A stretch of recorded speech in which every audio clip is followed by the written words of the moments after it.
Welcome back. Break पे जाने से पहले हम आपको ये बता रहे थे कि किमाड़ी में जो पुरस्कार अमवात थी 18 अमवात, उसके मामले पर हम शुरू से जो है वो सेगमेंट करते हुए आ रहे हैं और आपको आगाह करते आ रहे हैं कि कौन कौन सी ऐसी वजूहात थी कि जिनकी वजह से ये हलाकतें हुई, या इलाका मकीनों का क्या कहना था। फिर सीपा की रिपोर्ट आई, उसके अंदर क्या इंकशाफात हुए। फिर उसके बाद दोबारा ये लोग एहतजाज पे आए, इन्होंने एहतजाज किया और फिर सिंध हाई कोर्ट के अंदर जो है इनका केस चला और उसके बाद कब्र कुशाई का फैसला हुआ। इसी दौरान जो है एक 3 साल बच्चा दम तोड़ गया था, उसके पोस्टमार्टम किया गया और उसके ब्लड सैंपल्स के अंदर, उसके ऑर्गन्स के सैंपल्स के अंदर जो थे वो प्लास्टिक के ज़रात मिले थे। इसी तरह फिर जब कोर्ट ने एक और हुक्मनामा जारी किया कि जो इससे पहले बच्चे की मौत से पहले की जो अमवात हैं उनकी भी कब्र कुशाई की जाए, तो उस वक्त SSP साहब ने ये कहा कि वर्सा की तरफ से परमिशन नहीं मिल रही है। बहरहाल परमिशन लेने के बाद जो है 4 कब्रों की जो है वो कब्र कुशाई की गई और उनके नमूने लिए गए। आज उन नमूनों का टेस्ट रिजल्ट जो केमिकली टेस्टिंग थी वो करवाई गई और जामिया कराची के केमिस्ट्री डिपार्टमेंट से ये टेस्ट करवाए गए और जो इस रिपोर्ट में इंकशाफ हुए हैं वो हम आपको बताते चलें कि 18 फरवरी को जो है ये कब्र कुशाई हुई थी। इसकी रिपोर्ट आज जारी हुई है और पोस्टमार्टम के दौरान जो है मुर्दा बच्चों के जिस्म से प्लास्टिक के ज़रात मिले थे। रिपोर्ट में ये कहा गया है, इन्होंने ये भी बताया कि प्लास्टिक के अलावा रबड़ के ज़रात भी जो है वो मिले हैं और जहाँ बाग बच्चों की हड्डियों और टिश्यूज़ में से प्लास्टिक के जो ज़र्रे मिले वो जामिया कराची की लेबॉर्ट्री की रिपोर्ट में वाज़े तौर पर जो है इस बात को मेंशन किया गया है। इसके अलावा जो वहाँ फैक्ट्रीज थी जिन्हें सील किया गया था, वहाँ से भी उनको दोबारा ऑन करके एयर सैम्पलिंग की गई थी और उस एयर सैम्पलिंग के दौरान जो है वो तकरीबन 14 के सैंपल लिए गए थे एयर सैंपल के और मुख्तलिफ गोदामों से ये सैंपल जो है वो टोटल 14 सैंपल्स जो है वो कलेक्ट किए गए थे और उन 14 सैंपल्स को जब मैच किया गया कब्र कुशाई के बाद जो सैंपल लिए गए थे लाशों से, जब उनकी मैचिंग की गई तो उसके अंदर जो चीज़ें सामने आई सैंपल में वो केमिकल्स थे और केमिकल्स पत्थर थे और आलूदगी के ज़रात शामिल हैं। इसके अलावा जो चीज़ें थी कि जिन 4 लोगों की कब्र कुशाई की गई थी उनमें शुएब शाहिद, हलीमा, खादिम हुसैन और रज़िया की कब्र कुशाई की रिपोर्ट्स जो हैं वो जारी हुई हैं। अच्छा, अब ये जो किमाड़ी का अली मोहम्मद गोट है, इसमें जो 18 अमवात थी वो शुरू से बड़ी पुरस्कार तौर पर अमवात बताई जा रही थी। ये बात नहीं समझ आ पा रही थी। मुख्तलिफ जो इन्वायरमेंटल कंट्रोल एजेंसीज़ हैं और सीपा है और महकमा सेहत सिंध है, उन तमाम ने जो है मुख्तलिफ टीम्स भेजी और वहाँ इस पर टेस्टिंग की और टेस्टिंग के बाद आज जो स्पेसिफिकली जो केमिकल टेस्टिंग की रिपोर्ट आई है जो कि कराची यूनिवर्सिटी के केमिस्ट्री डिपार्टमेंट ने इसको जब सैम्पलिंग के बाद इसको जारी किया है तो उसमें वाज़े तौर पर यह बताया गया है कि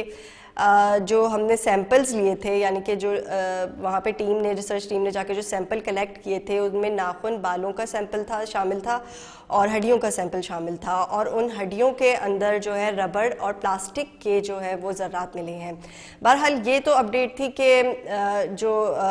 तकरीबन 6 हफ्ते कबल किमाड़ी के इस इलाके में ये वाक़या हुआ था तो उसकी हमने आपको अपडेट दी। इसके अलावा साथ साथ हम आपको ये भी बताते चलें कि कल 23 मार्च भी है और पहला रोज़ा भी है। उस हवाले से जो है वो एडिशनल IG कराची जावेद आलम ओडो ने जो है वो एक इजलास किया है और इजलास के अंदर 23 मार्च के मौके की सिक्योरिटी के इक़दाम पर उन्होंने बात की है और हिदायत जारी की गई हैं क्योंकि कल 23 मार्च भी है और पहला रोज़ा भी होगा, तो उस हवाले से ये इजलास जो है वो मुनक्किद किया गया है। इस पर हम अपने रिपोर्टर से बात करेंगे, हारून रशीद होंगे हमारे साथ और वो हमें इसकी डिटेल देंगे। हारून से बात करते हैं, हारून हमारे साथ मौजूद है। हारून जी बताइएगा कि एडिशनल IG ने जो आज बात की है और जो हिदायत जारी की हैं DIGs को, SSPs को, क्या कहा है उन्होंने? जी देखिए, आज जो है एडिशनल IG कराची जावेद आलम ओडो की सरबराही में आला पुलिस की सतह का एक कराची में इजलास हुआ है। इजलास में तमाम जोन के DIG अपने अपने जिलों के SSP, SP और SDPO और SHO को पाबंद किया है कि यौम पाकिस्तान 23 मार्च के मौके पर सिक्योरिटी के इकदाम को फुल प्रूफ बनाया जाए। प्रोकोटम स्पेस चेकिंग, दाखिली और खारजी रास्तों पर नाकाबंदी लगाकर सर्चिंग की जाए। इसके साथ साथ यौम पाकिस्तान के हवाले से होने वाले तकरीबात और रैलियों की सिक्योरिटी जांच की सतह पर सख्त सिक्योरिटी को यकीनी बनाया जाए और बिलाखसूस मज़ार कायद की सिक्योरिटी को गैर मामूली बनाया जाए। इंटेलिजेंस इतला को इतलात की जो है देकर इंटेलिजेंस इतलात पर और इंटेलिजेंस अदारों के साथ मिलकर 23 मार्च के हवाले से देगर शहर के जो के तमाम एहसास मकामात पर, तफरी मकामात पर जी और मस्जिद को सिक्योरिटी को तैनात किया जाए ताकि 23 मार्च के मौके पर कोई भी खुशगवार ना वाक़या पेश आ सके। SHO को भी इलाके में गश्त और सिक्योरिटी डिपार्टमेंट की वक्तन ड्यूटी पॉइंट पर चेकिंग का पाबंद बनाया गया है। जी जी इसके साथ साथ बम स्क्वाड को भी अलर्ट रखा गया है कि अवाम की जान व माल तहफ़्फ़ुज़ जैसे बुनियादी फराइज़ में कोई गफलत या लापरवाही जो है ना बरती जाए, और कोई ऐसी लापरवाही बरती गई तो उन पुलिस अफसरान के खिलाफ, उन SHOs के खिलाफ सख्त कार्रवाई अमल में लाई जाएगी। अच्छा हारून, ये भी बताइएगा कि पिछले 2 दिन की अगर बात की जाए, टारगेट किलिंग के वाकयात जो है वो पिछले 1 महीने से तो सामने आ रहे हैं, लेकिन लास्ट 2 डेज के अंदर हम मुख्तलिफ टारगेट किलिंग के वाकयात देख रहे हैं। क्या इस पर एडिशनल IG ने कोई अहकामात जारी किए हैं? जी बिल्कुल, देखिए 2 दिन के अंदर जो है शहर कैद में मजहबी जमातों के 2 रहनुमाओं को कत्ल कर दिया गया है। एडिशनल IG कराची ने एक आला सतह की तहकीकाती कमेटी कायम कर दी है, जिसपे टीम की सरबराही DIG फिदा हुसैन मुस्तोई है, जो कि इनकी सरबराही में कायम की गई, जो कि इस वक्त ये DIG वेस्ट है। इनके साथ इनकी टीम में SSP सेंटर है मारूफ उस्मान, इनके साथ साथ SSP जुनैद शेख, SP सईद भी शामिल है। और ये बाकायदा तौर पर जो एक नोटिफिकेशन भी जारी कर दिया गया, जो कि दोनों उलमाए कराम के कातिलों को गिरफ्तार करने के लिए और इनके देगर जो है CCTV फुटेज की मदद से, या इनको क्यों कातिल किया गया था, क्या इनकी किसी को इनकी रेकी की जा रही थी, तमाम अमूर पर ये टीमें जो है ना अपनी एक रिपोर्ट बनाएगी और इनके मुल्जिमान को गिरफ्तार करने में इनको हदायत जारी की गई। और एडिशनल IG कराची ने सख्त हदायत की कि इन दोनों उलमाए कराम के कातिलों को जल्द से जल्द गिरफ्तार किया जाए। जी हारून, मैं आपसे ये भी पूछना चाहूंगी कि रमज़ान मुबारक का आगाज़ है और तरावियाँ जो है वो शुरू हो चुकी हैं। क्या तरावियों के हवाले से और पहला जो जुम्मा आएगा इस हवाले से एडिशनल IG ने कोई हिदायत जारी की?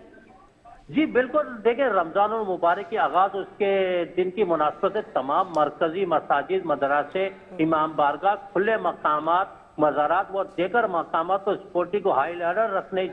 रखने के लिए एडिशनल IG कराची ने बाकायदा हिकमत जारी कर दी है। मसाजिद, इमाम बारगाह, मज़ारात, दरगाह वगैरह पर थाना जात की सतह पर हिफाजती इक़दाम को गैर मामूली बनाया जाएगा, और इसके साथ साथ जो रिपीट इस पर चेकिंग को और पुलिस की जो है ना सिक्योरिटी को और तमाम इस पे चेकिंग को भी जो है ना ज्यादातर पे जो है ना मैसर बनाया जाएगा। तमाम SHO बाहमी राब्तों के तहत मालूमात की बर वक्त जो है ना एक दूसरे के साथ शेयरिंग करेंगे और इन पे फौरी तौर पर मौसर इक़दाम करेंगे, ताकि किसी भी मसाजिद, इमाम बारगाह, मज़ारात, दरगाहों पर सिक्योरिटी को यकीनी बनाया जाएगा। इसके साथ साथ टेलीविजन अदारों से मदद दी जाएगी और तमाम पर फुल प्रूफ सिक्योरिटी के इक़दाम को बनाया जाएगा। तमाम जिस तरह पहला जुमातुल मुबारक आ रहा है, इससे भी जो है सिक्योरिटी की सख्त हिदायतें जारी की गई है। आज जो है कराची के अंदर इन्हीं के हवाले से एडिशनल IG कराची की सतह पर आला सतह के इजलास होते रहे, जिन पर यकीनी सिक्योरिटी बनाने के लिए तमाम बारीकी पॉइंट्स पर जो है ना